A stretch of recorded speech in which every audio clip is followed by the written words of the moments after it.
კითხვა ეხება მოლოდინს. თქვენი მოლოდინი იყო თუ არა, რომ აი ასე სწრაფად იქნებოდა ასეთი რეაქცია? ნამდვილად, იმიტომ რომ უნდა გვესმოდეს სახელმწიფო მდივანი მარკო რუბიო იმყოფებოდა კონგრესში გეგმიურ მოსმენაზე. ეს იყო 2026 წლის ფისკალური წლის განხილვის შესაძლებლობა, სადაც საგარეო ურთიერთობათა კომიტეტზე წარსდგება ტრადიციულად სახელმწიფო მდივანი.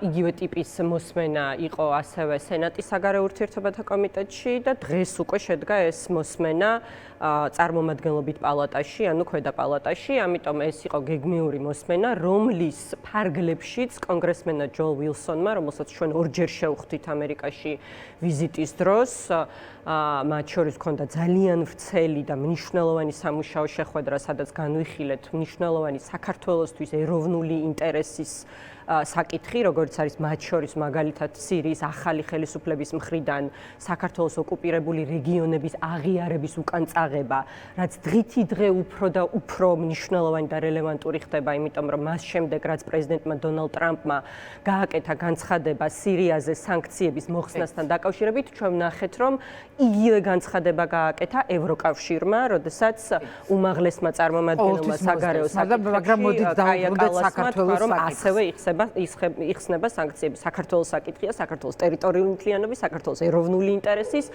და ესეც განვიხილეთ მათ შორის ჩვენ კონგრესმენ ჯო ვილსონთან, ვიცით რომ აღნიშნული კომუნიკაცია მას უკვე ჰქონდა სირიის ახალ ხელისუფლებასთან და ახლა მნიშვნელოვანია რომ ეს აღმასრულებელ ხელისუფლებაშიც ავიდეს, იმისთვის რომ სახელმწიფო დეპარტამენტმაც დააყენოს ეს საკითხი სირიის ხელისუფლებასთან, იმიტომ რომ ეს ყველაზე მნიშვნელოვანია, რაზეც კი შეიძლება შედგეს დისკუსია ჩვენი ქვეყნის ტერიტორიული მთლიანობა არაღიარების პოლიტიკა, რომელიც ძალიან ეფექტიანად იმართებოდა წინა ხელისუფლების პირობებში და მიუხედავად იმისა, რომ ლავროვი პირდაპირ მნიშვნელობით ფულის ჩემოდნებით დარბოდა მთელი მსოფლიოს მასშტაბით, იმ დროინდელმა ხელისუფლებამ შეძლო, რომ სულ რამდენიმე თითზე ჩამოსათვლელმა ქვეყანამ აღიარა დამოუკიდებლობა რუსეთის წნეხით და ამ ხელისუფლებას არაფერი გაუკეთებია მათ შორის იმისთვის, რომ ახლა, როდესაც ისტორიული შესაძლებლობაა, რომ სირიამ გაიწვიოს ეს აღიარება, ეს მოხდეს ჩვენი ეროვნული ინტერესების მაგრამ ამ ხელისუფლებამ ღია წერილი მისწერა დონალდ ტრამპს და პასუხად მიიღეს ის, რაც დღეს მოვისმინეთ მარკო რუბიოს. რას ნიშნავს ეს განცხადება? ეს განცხადება თან მაშინ, როდესაც უკვე მაგიდაზე დევს და სენატმა უნდა განიხილოს და თუ გაქვთ ინფორმაცია, როდის შეიძლება ეს განხილვა მოხდეს? კი, მეორე ნაწილი იმასთან დაკავშირებით, თუ რას ნიშნავს და როგორ უნდა გავიგოთ, აღვიქვათ და როგორი ინტერპრეტაცია უნდა მივცეთ ამ განცხადებებს, ხო, იმიტომ რომ ხანდახან დიპლომატიური ენა შეიძლება ყოველთვის რაღაც მარტივად აღსაქმელი არ იყოს, განსაკუთრებით იმ ფონზე, როდესაც რუსული ოცნების პროპაგანდა გააფთრებული მუშაობს იმისთვის, რომ თავისებური ინტერპრეტაცია მისცენ და კვლავ მორიგ ჯერზე შეცდომაში შეიყვანონ საქართველოს მოქალაქე. ეს განცხადება იძლევა რაიმე ინტერპრეტაციის შესაძლებლობას. რა თქმა უნდა, არ იძლევა ეკა, მაგრამ არც ის იძლეოდა, რომ როდესაც მაგალითად დარეგისტრირდა მეგობარი აქტი, რომ ის აუცილებლად გავიდოდა, იმიტომ რომ ჩვენ გქონდა ეს ინფორმაცია, მაგრამ მაინც ამას ავრცელებდნენ, რომ წარმომადგენლობით პალატაში არ იქნებოდა საკმარისი ხმები. შემდეგ, როდესაც წარმომადგენლობით პალატა მიიღო და არა მხოლოდ მიიღო, არამედ 90% მხარი დაუჭირა მათ შორის რესპუბლიკურმა ლიდერშიპმა და მათ შორის ისეთმა საკვანძო პირებმა, როგორც არის მაიკ ჯონსონი, კონგრესის სპიკერი და ტრამპთან დაახლოებული პირი, ახლა ამბობენ, რომ სენატში არ გავა. სენატშიც აუცილებლად გავა. ნახეთ ამ განცხადებაზე. კი. ახლა ჩვენ შევხვდით უამრავ კონგრესმენს, სენატორებს, მათ შორის სენატორ ვიკერს, რომელიც არის ჰელსინკის კომისიის თავმჯდომარე ზედა პალატაში და ამ თვალსაზრისითაც მეგობარი აქტის მხარდაჭერა მისი მხრიდან ძალიან მნიშვნელოვანი იყო, ისევე როგორც სენატორი რიში სოფიში ჰქონდა ძალიან მნიშვნელოვანი შეხვედრა, იმიტომ რომ იცით რომ სენატორი რიში, რომელსაც პირადად მხარდაჭერა გამოუცხადა დონალდ ტრამპმა, მათ შორის მისი სოციალური მედიის გამოყენებით, ის არის ასევე სენატის საგარეო ურთიერთობათა კომიტეტის თავმჯდომარე და შესაბამისად მისი ინიციატივით ხდება იმ დაჩქარებული პროცედურის გამოყენება, რომელსაც გამოიყენებენ სენატში მეგობარი აქტის მისაღებად. და ეს განცხადება მარკო რუბიოს მხრიდან ღიად აცხადებს რამდენიმე რამეს, ხო? ანუ რისი სხვაგვარად ინტერპრეტირებაც მართლა შეუძლებელია, ხო? როგორც თქვენ ბრძანებთ. ერთი, რომ ის ადასტურებს კონგრესმენი ჯო ვილსონის კითხვაზე, რომ დღეს საქართველოს ყავს ღიად ანტიამერიკული ხელისუფლება. მეორე, ის ადასტურებს, რომ პრეზიდენტი დონალდ ტრამპის პირობებში ამერიკის საგარეო პოლიტიკა იქნება აგებული ამერიკის ეროვნულ ინტერესებზე. შემდეგ აკავშირებს ამ ორ ამას და ამბობს, რომ რამდენად არის ამერიკის ეროვნულ ინტერესში ის, რომ მსოფლიოს ასეთ მნიშვნელოვან წერტილში ხაზგასმა ხო, რა თქმა უნდა, აქ იგულისხმება უკრაინაც, იგულისხმება რუსეთიც, იგულისხმება სირიაც, იგულისხმება ირანიც და იგულისხმება ჩინეთიც. რა თქმა უნდა, და ამაზე ჩვენ ძალიან ბევრი გვესაუბრეთ, ძალიან კარგად იციან ის, რომ ამერიკელი ინვესტორები გააგდეს, რაც ახლა ისაუბრა დღეს კონგრესმენ ლუისმა და ამაზე ჩვენ მნიშვნელობა არის სერიოზული დისკუსიები ქონდა და შეიძლება იქ ასევე მომწიფდეს ის, რომ ჩინეთის ეგრეთ წოდებულ select committee-ზე, ანუ სპეციალურ კომიტეტზე, სპეციალური განხილვა ჩაინიშნოს საქართველოზე და იმ ამ კავშირებზე სწორედ ჩინეთის კომუნისტურ პარტიასთან, რაზეც სრული კონსენსუსია დემოკრატიულ ისე როგორც რესპუბლიკურ ნაწილში. კი. და დააკავშირა ეს ყველაფერი და თქვა რომ რამდენად არის ამერიკის ეროვნულ ინტერესში ის რომ მსოფლიოს ასეთ მნიშვნელოვან წერტილში ქვეყანას მართავდეს ანტი-ამერიკული მთავრობა და თუ არ არის რაც რა თქმა უნდა არ არის ხო ეს იგულისხმება ბუნებრივია მაშინ ჩვენ მივიღებთ შესაბამის ზომებს. აი რა შეიძლება იყოს ეს შესაბამისი რეაგირება და ზომები. მეტიც ნახეთ აქ კი არ დაასრულა, რომ ჩვენ აი თეორიულად სადღაც განუსაზღვრელ მომავალში, აი 1 წლის მერე, 2 წლის მერე მივიღებთ ზომებს, არა. და ეს ზომები ახლა განიხილება მან დაამატა და ასევე განიხილავთ დამატებით ზომებს. ახლა რა განიხილება ხო? განიხილება სანქციები და განიხილება დამატებით სანქციები ბიძინა ივანიშვილზე. მის გარემოცვაზე, მის პროპაგანდისტებზე, ეგრეთ წოდებულ ბიზნესმენებზე და სინამდვილეში კორუმპირებულ ფინანსურ ელიტაზე, რომელიც სხვათა შორის და ჩვენ გვაქვს დეტალური ინფორმაცია იმასთან დაკავშირებით, როგორ დაბრძანდებიან ამერიკაში და იკითხავენ, რომ რაღაც ინვესტიციები ჩადონ სხვადასხვა შტატებში და ამის საფუძველზე იქნებ რამენაირად რაიმე კავშირი მოძებნონ დონალდ ტრამპის ადმინისტრაციასთან. ქართული ოცნების წევრები. ქართულ ოცნებასთან არა. ქართულ ოცნებასთან დაახლოვებული, დაკავშირებული, კორუმპირებული, კლეპტოკრატიული ფინანსური ელიტა. წულაია და ძმანი მისნი. აი ესეთი პერსონაჟები დაიარებიან ამერიკაში და ცდილობენ რომ რაღაცნაირად არხი ისინი ალბათ რუსულ ტერმინს გამოიყენებდნენ, მაგრამ რაღაცნაირად არხი გაჭრან პრეზიდენტ დონალდ ტრამპთან და ეს იქნება შეუძლებელი. და ეს დაამტკიცა დღევანდელმა განცხადებამაც მარკო რუბიოს მხრიდან, რომელსაც ამ ვიზიტის ფარგლებში ჩვენ არ შევხვედრივართ, მიუხედავად იმისა, რომ ქონდა მნიშვნელოვანი შეხვედრა სახელმწიფო დეპარტამენტშიც. და მათაც დაგვიდასტურეს ინფორმაცია იმაზე, რაც ხდება საქართველოში. რა თქმა უნდა, და მათაც დაგვიდასტურეს, რომ ეს მუშაობა მიმდინარეობს და სხვათა შორის ესეთი რამ გვითხრეს ძალიან ნიშანდობლივი, რომ ის რომ ბევრ საჯარო განცხადებას არ ვაკეთებთ ამ ეტაპზე საქართველოზე, ეს იმას არ ნიშნავს, რომ ჩვენ საქართველოზე არ ვმუშაობთ, ან საქართველოზე არ ვართ ინფორმირებული. და რა თქმა უნდა, დღევანდელი ღია განცხადება არის უკვე პირველი სიგნალი რომ ძალიან ბევრ სხვა ნაბიჯს რამდენად მალე შეიძლება იყოს მეგობარი აქტის განხილვა სენატში, ამაზეც მიპასუხეთ და მინდა სხვა თემებსაც შევეხოთ. ხო და ბოლო რაც აუცილებლად ხშირად ვამბობ ხოლმე, მაგრამ მინდა რომ გავიმეორო, იმიტომ რომ ძალიან მინდა რომ შევებრძოლო იმ სიცრუეს და პროპაგანდას, რომელსაც მუდმივად ტირაჟირებს რუსული ოცნება თითქოს და რაღაც კავშირი შეიძლება გააბან პრეზიდენტ დონალდ ტრამპთან ან მისი ადმინისტრაციის ნებისმიერ წევრთან. მარკო რუბიოს ჯერ კიდევ მაშინ სენატორის რანგში, მაგრამ უკვე ყველამ ძალიან კარგად იცოდა, რომ ის იქნებოდა კანდიდატი სახელმწიფო მდივნობის. შევხვდი რამდენიმე თვის წინ არჩევნებამდე რესპუბლიკური პარტიის ყრილობაზე, სადაც პირადად გადავეცი პრეზიდენტი მიხეილ სააკაშვილის წერილი, შევახსენე პირველი შეხვედრა, რომელიც შედგა ჩვენს შორის, რომელსაც ესწრებოდა ჯერ კიდევ ჯონ მაკეინი.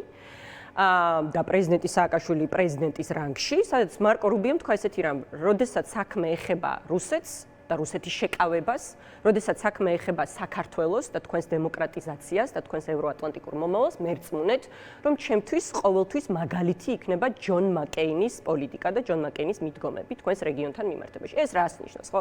ეს არის აი, მხოლოდ ეს ერთი წინადადებაც კი საკმარისია იმისთვის, რომ რაღაც ელემენტარული ანალიზის შემთხვევაში თუმცა დღეს ირაკლი კობახიძემ თქვა, რომ პასუხი მარკო რუბიოს სახელმწიფო მდივნობის პირობებში ანტი-ამერიკელი, პრორუსი ივანიშვილი, რომელიც თავის პაიკს ირაკლი კობახიძეს აგზავნის ირანში, სადაც გაისმის შეძახილები სიკვდილი ამერიკას, სიკვდილი ისრაელს და რომელიც სტრატეგიული თანამშრომლობის ხელშეკრულებას წყვეტს ამერიკის შეერთებულ შტატებთან. თუმცა აი მაგირაკლი კობახიძემ თქვა რომ დუმილიცო ძალიან მნიშვნელოვანი პასუხიაო და სწორედ აი ამ განცხადების მაგის შემდეგ იყო ზუსტად რუბიოს და თინა თქვენ ახსენეთ რომ იქნება დამატებით სანქციები და დამატებით სანქციები. კონკრეტულად თუ შეგიძლიათ გითხრათ, აი რა ტიპის სანქციები შეიძლება იყოს, იმიტომ რომ ივანიშვილიც კი ყავს ამერიკის შეერთებულ შტატებს დასანქცირებული. ანუ უფრო მკაცრი სანქციები, რომელიც მათ ოჯახის წევრებს, მათ შვილებს შეეხება, თუნდაც რომლებიც იქ სწავლობენ ძალიან ბევრი მათგანი, ზოგი ამერიკის მოქალაქეც კი არის. აი ამ კონკრეტიკაზე რა შეგიძლიათ მითხრათ, თუ გაქვთ ინფორმაცია ცხადია? ანუ ხა წინსწრებად და ამაზე სხვათა შორის ამერიკის ელჩსაც არაერთხელ გაუკეთებია განცხადება, რომ წინსწრებად სანქციებზე და კონკრეტულ პირებზე, რომელიც სანქციების ქვეშ მოყვებიან, ამაზე ამერიკის შეერთებული შტატები, სახელმწიფო დეპარტამენტი თუ სახაზინო დეპარტამენტი წინსწრებად განცხადებებს არასოდეს აკეთებს. თუმცა, რა თქმა უნდა, ჩვენ გამოცდილებით და იმ საუბრებზე დაყრდნობით, რაც ჩვენ გვქონდა შეგვიძლია ვთქვათ, რომ რა თქმა უნდა ეს ითვალისწინებს წრის გაფართოვებას ერთის მხრივ, რომ მოიცავდეს ივანიშვილის გარემოცვას და არა მხოლოდ მის ოჯახის წევრებს, რაც ახლა კობახიძეს უთქვამს, რომ მე გერმანიაში ვისწავლე, რომ ოჯახის წევრების დასანქცირება არ შეიძლებაო და რუსეთის მაგალითს გახედოს. ხო, რა თქმა უნდა, რუსეთის იმიტომ რომ ბიძინა ივანიშვილის ოჯახის წევრებიც ცხოვრობენ, ხო, საზღვარგარეთ სხვადასხვა ქვეყნებში, მე ვიცი რომ ის ქალიშვილი მაგალითად ამერიკის შეერთებულ შტატებში ცხოვრობდა, ბერა ივანიშვილიც გარკვეული პერიოდი კალიფორნიაში ცხოვრობდა, თუმცა შემდეგ კორეაში და შემდეგ ბრაზილიაში გადავიდა, თუმცა როდესაც ცივილიზებული ქვეყნები და განსაკუთრებით სუპერსახელმწიფო ამერიკის შეერთებული შტატების სახით იწყებს ასეთი მძიმე სანქციების დაწესებას, ეს რა თქმა უნდა ნიშნავს იმას, რომ ამას შემდგომ მოყვება უკვე სხვა ქვეყნების მხრიდანაც სანქციები. იგივეა ნახეთ ლოგიკური ჯაჭვი რომ ავაწყოთ, თუნდაც სირიაზე სანქციების მოხსნა, როგორც თქვენ ძალიან სწორად აღნიშნეთ, რომ ამერიკის განცხადების შემდეგ ამას მოყვა უკვე ევროკავშირის განცხადება, ასე იქნება ივანიშვილის შემთხვევაშიც, მიუხედავად იმისა, რომ ორბანი ეიმედება ევროკავშირში კონსენსუსზე დაფუძნებული სასანქციო მექანიზმის ამოქმედების გამო, რომ ორბანი ასე ვთქვათ ვეტოს დაადებს და შეზღუდავს, იგივე ურსულა ფონ დერ ლაინის ამას ექნება ჯაჭვური რეაქცია. ვესაუბრე ეს განვიხილეთ ზუსტად, რომ ვიქტორ ორბანი უკრაინაზე გარკვეულ გადაწყვეტილებებსაც გეგმავდა, ბლოკავდა უკაცრავად, მაგრამ რაღაც მომენტში მას მოუწია უკან დახევა. აი ეხლა მოდით გადავიდეთ იმაზე, ეს ყველაფერი თუნდაც ეს განცხადება, რაც დღეს მოვისმინეთ და ზოგადად ეს ნაბიჯები, რაზეც ახლა თქვენ საუბრობთ და რა ინფორმაციაც მოგვაწოდეთ შტატების ვიზიტთან დაკავშირებითაც, რა გავლენას მოახდენს ადგილობრივად, აი აქ შიგნით არსებულ პროტესტზე და როგორ გამოიყენებთ ამას ყველაფერს თქვენ, პოლიტიკური ლიდერები, რომელთა ნაწილი შესაძლოა დღე-დღეზე ზოგი ხვალაც აღმოჩნდეს ციხეში და ერთ-ერთი მათგანი გველოდება უკვე სულ ცოტა ხანში უნდა ჩავთვალოს პირდაპირ ეთერში ნიკა გვარამია. ხო, ეკა ვისურვებდი ნამდვილად, რომ ისეთივე თავდაჯერებულობით შემეძლოს საუბარი შიდა პოლიტიკურ პროცესებზე, როგორც საუბრობ საგარეო ფრონტში ჩვენს მიერ წარმოებულ სამუშაოზე. ხა ძალიან გულწრფელი უნდა ვიყო, მით უმეტეს ესეთ კრიტიკულ მომენტში მე ვფიქრობ, რომ ხალხი პოლიტიკოსებისგან ყველაზე მეტად გულწრფელობას ელის.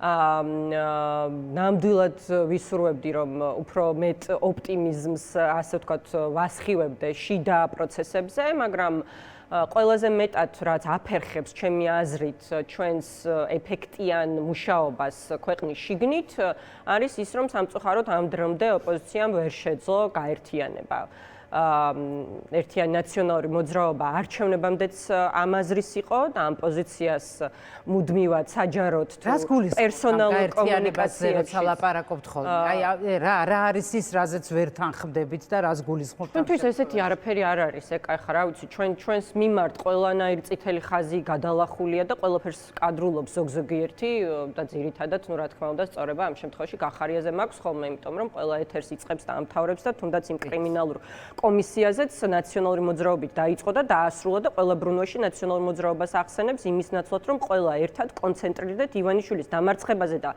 დავამარცხოთ ეს რუსი ხელისუფლება, ეს ანტიამერიკული, ანტიდასავლური, ანტიქართული მონსტრი ივანიშვილი, რომელიც 13 წელია ჩვენს ქვეყანას აღჩობს.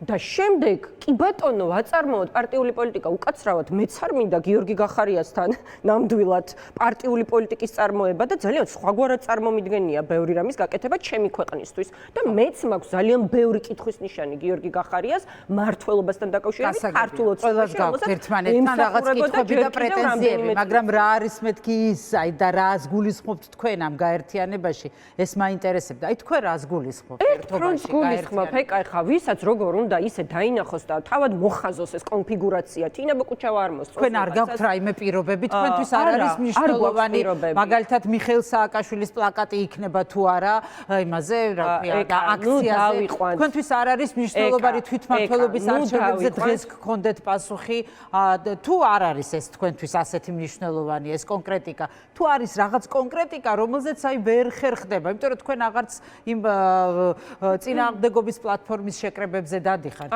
დადის მარტო გიორგი ვაშაძე თუმცა კი ჩვენი კოალიციური პარტნიორები ჯერჯერობით აი ეს საკითხი მაინტერესებს რა არის იმისა რომ ამ ფორმატმა ხო ნახა უპირველეს ყოვლისა ძალიან მოკლედ უნდა უპასუხო იმას რომ პრეზიდენტი სააკაშვილის ტყვეობის საკითხს ნუ დავიყვანთ პლაკატამდე რა ეს მართლა ქვეყნის ტრაგედიაა და მე ვფიქრობ რომ ყველა ჯანსაღი საქართველოს მოქალაქისთვის ვისთვისაც მნიშვნელოვანია ჩვენი ქვეყნის სახელმწიფოებრიობა და ვინც ამაყია იმით რომ საქართველოს ერთ დროს ყავდა ხელისუფლება რომელიც რუსეთს კი არ უწყვებოდა ბიძინა ივანიშვილის რეჟიმივით არამედ მთელი დასავლეთი გვერდში ედგა სახელმწიფოებრიობის დასაცავად 2008 წელზე მაქვს საუბარი და ამისთვის ასამართლებენ რეალურად სხვათა შორის ნიკუშა სააკაშვილი რომელიც ჩვენ გვახლდა ამ ვიზიტში სულ ამას ამბობდა მაგრამ ამას ამბობდა იმდენად აი